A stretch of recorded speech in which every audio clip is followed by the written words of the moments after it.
Recently, I interviewed someone for my podcast, and we got to talking about books and life and things like that. And she recommended a book to me called The War of Art. Not The Art of War, not to be confused, totally different books, but it's The War of Art. And that book, I ordered it the same day after our interview and started reading it, and it was really profound for me.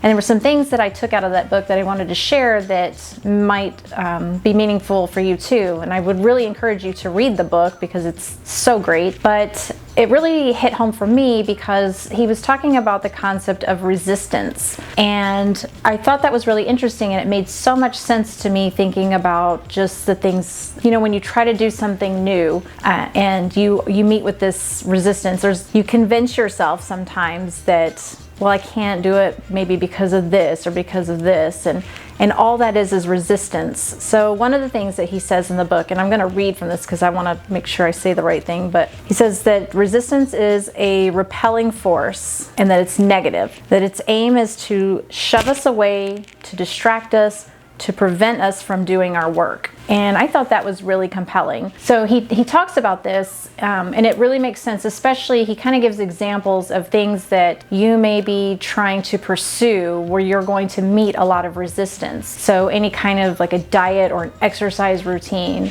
if you're launching a new business venture, if you're involved in the arts in some way, being an artist or a musician, things like that, we hit these, and we call them like a wall, is how I always kind of thought of it. I hit this wall, and I just, sometimes it's hard to push through that. And so what that really is, it's resistance. It's a negative force. And where it's coming from is from within. So there's that little voice, there's always that little voice in there that's maybe telling you something, that deep down, maybe you can't do something. And so bringing that to light and reading that, how he explains, all these different characteristics of resistance and how it shows up in your life when you're trying to pursue something.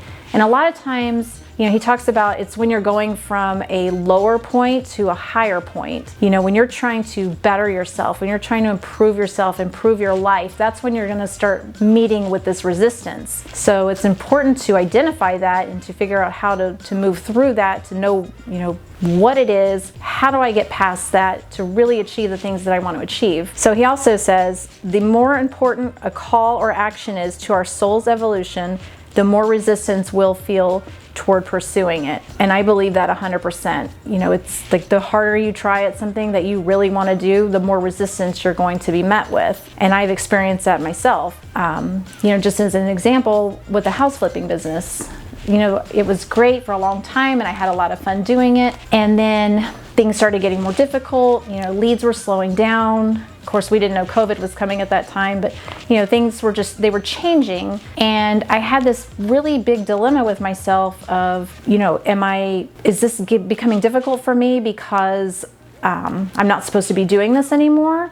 Or is it a lesson that I'm supposed to learn, and perseverance and pushing through something? And I think there's something to be said for that. And I'm not saying don't pursue things, don't just stop when you meet with the resistance, but what I found was that for me, that resistance when it came up and I was having that debate with myself, but it really made me stop and think about what it is that I really do want. And if I was really honest with myself, the resistance wasn't because I needed to push through. The resistance was showing up because it was forcing me to take a look at what do I really want to be doing? Am I still passionate about this? And I was passionate about it for a really long time, but things change and we want to pursue other things, and you don't always stay doing the same things that you've been doing just because it's what you do. Your identity gets wrapped up in that. And I wanted to do something different, and I wasn't allowing myself. So all this resistance was coming up, I think, for me to be able to see that and to figure out what it is that I do want to do so that I can put my focus on that instead. The last thing I want to say about resistance is he does say that the greatest resistance that you will face is when you're right at the edge of success. And so the closer you get to achieving that goal, the more difficult it is going to be, the more resistance you're going to meet with. But if it is, and again, back to if you're passionate about it, then you will push through it. And so just, think about that, think about resistance, think about how that's showing up in your life and how you can